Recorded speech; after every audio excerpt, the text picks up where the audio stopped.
von GermanRhymes TV. Heute sitze ich hier mit Blueprint aus Columbus, Ohio. Hey man, what's up? How you doing? Awesome. That's good to hear.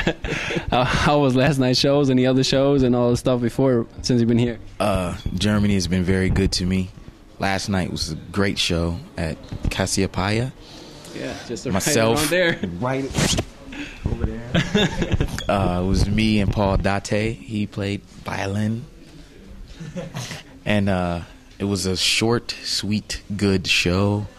And the crowd was the livest crowd that we have seen so far. Even from the week before, we thought they were a good crowd. But last night, as soon as the first opener went on, the crowd was excited. The week before, it seemed like they had to warm up a little. Yeah.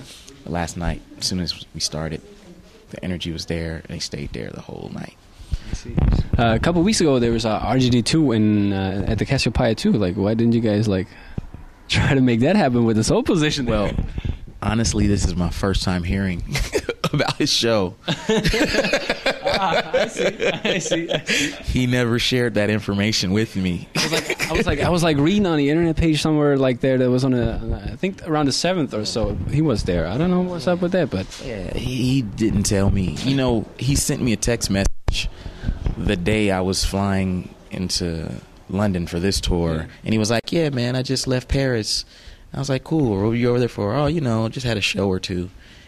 He didn't tell me any details. He just said, maybe he thought you didn't. He was like, "Oh, well, don't ask me about." He probably thought I was going to say what you said. I mean, we're at the same venue. Why don't we just do it together?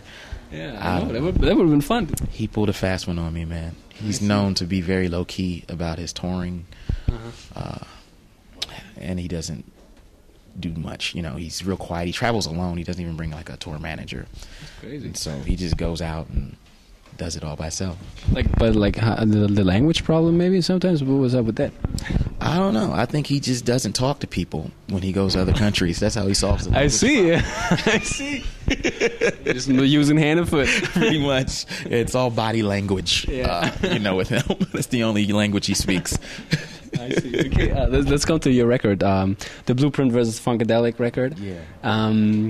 What was the concept of the record? How did you get involved with it? I started out. One of my uncle gave me his record collection a year ago, and it had. I wish I had such an uncle. Yeah, it was lucky because it was all funk and soul records from the 70s, stuff that I knew that I didn't have. I might have had one Al Green record. Now I have all Al Green's records. Sweet.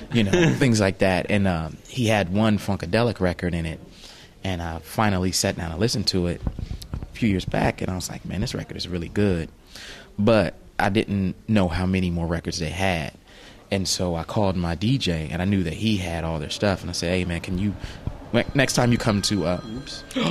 My bad. Oh, man. I was starting to get in the groove, too. Yeah, maybe you should. Here, it's my mom.